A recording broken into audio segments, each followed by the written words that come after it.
mnaandaaje timu yenu na mnaingiaje?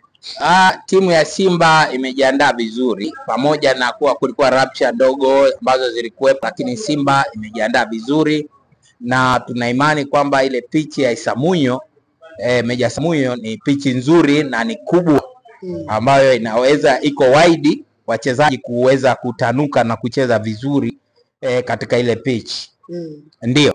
Kwa quality ya Simba na wanapoenda kukutana Meja na wanapoenda kukutana na JKT Tanzania, ambayo kuna sehemu baadhi ya wachezaji wametoka JKT Tanzania, akiwemo miongoni mwa golikipa Ayubu Yakubu Sulemani pamoja na Wilson Nangu, ni walikuwa wachezaji mihimili na wenye quality ya hali ya juu kutoka JKT Tanzania, na ameenda kukabiliana nao hao ambao timu ikiwa chini ya Ahmed Ali. Ahmed Ali ni mwalimu mzuri wa mpira. Kwanza nikimuelezea yule kijana anaitwa Ahmed Ali, yule ni mwalimu mzuri sana wa mpira na ni mwalimu wa mbinu, kama watu wengi hawajui. Leo nataka niwaeleze kwamba Ahmed Ali ni mwalimu wa mbinu na anaisimamia vizuri ile klabu yake, kucheza vizuri mpira. Tunasema tunaenda kwenye pichi ile ya Isamuhyo. Pichi ile ni pana, iko wide, ambayo ni kubwa, ambao wenzetu wameizoea, lakini tukifika pale Simba na Yanga, uwanja ule huwa unakuwa mgumu kidogo. Mgumu kidogo kwa sababu hawa JKT wanautumia vizuri uwanja wa nyumbani. Tuseme unaonekana una ugumu kwa namna nyingi, kwa sababu upo kambini, vile vile JKT mwenyewe aujua wapi anapita, si ndio? Ndio, kwa sababu ukiwa nyumbani kwako unajua panga liko wapi, unajua rungu liko wapi. Kwa hiyo na fansi wa JKT ambao ni mchezaji wa 12 wataingia pale na kupiga kelele na kushangilia.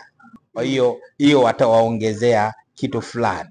Mpinzani wenu wa karibu na ni Mnazi na ni mtani wenu ambaye tunamzungumzia si mwingine ni Dar es Salaam Africans.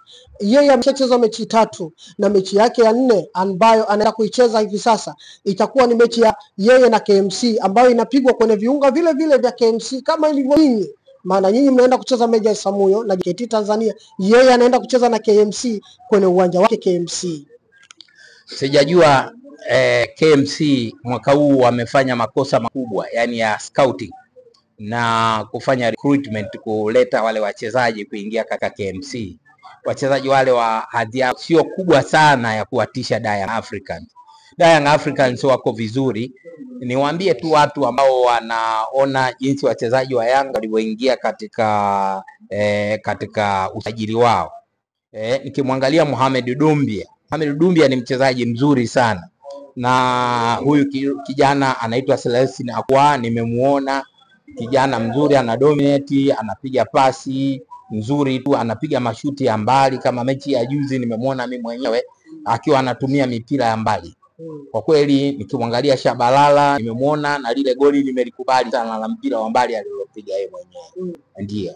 Sasa unaonao wapi sasa? Maana mtani wenu alikuwa kama amesheki hivi, alipoenda kulembea akasheki, akapoteza alama 2 muhimu, akapata alama 1 muhimu na akarudi nayo. Viwanja vya Mbeya huwa ni vigumu. Viwanja ni vigumu sana vile vya Mbeya. Kwa kweli tukikutana na Prison au wakati ule tukikutana na Mbeya City, viwanja vile kwetu sisi ni vigumu kusema kweli. Viwanja vya mikoani hasa vile vya Mbeya ni vigumu.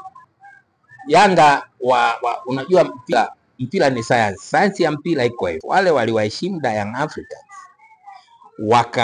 Wakalinda, wakafanya ile kitu inaitwa katanashio.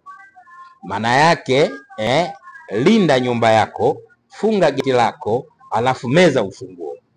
Ndivyo walivyofanya. Ndicho alichofanya Mbeya City. Unaonaje sasa kama ile mbinu ambayo ya katanashio ambayo walifanya Mbeya City kama wataitumia KMC? Unaona ni wazi Dar es Salaam anaenda kupoteza tena alama zingine. Hawana kariba ya wachezaji walioko Mbeya City ambao wanacheza katika ile jihad. Yani wanapambana. Wachezaji wa mapambano, ndio maana anasema recruitment iliyofanyika ya wachezaji kuingia pale KMC, sijui wamefanya kosa gani, lakini mimi naona safari KMC sio ile ambayo mimi naitegemea na ninaijua. Wana kocha mkubwa lakini Mazio Maximo. Mwalimu Mazio Maximo ni mwalimu mkubwa sana wa mpira. Na nadhani labda atabadilisha katika dirisha dogo, kutafuta wachezaji wengine watakao iokoa KMC isiwe katika hatari zaidi. Ila si tishio kwa Young African na iona mimi. Ukimwangalia Andy Boyel ni forward mzuri, hana shida. Ukiangalia huyu mwana wa mfalme Prince Dube Mvumalelo, yeye huyu kijana anapita na ile transition period ya mashaka, ambayo anaona kabisa alikuwa anapoteza magoli muhimu, pasi nyingi anapata, lakini hiyo inatokea kwa wachezaji wengi katika ulimwengu.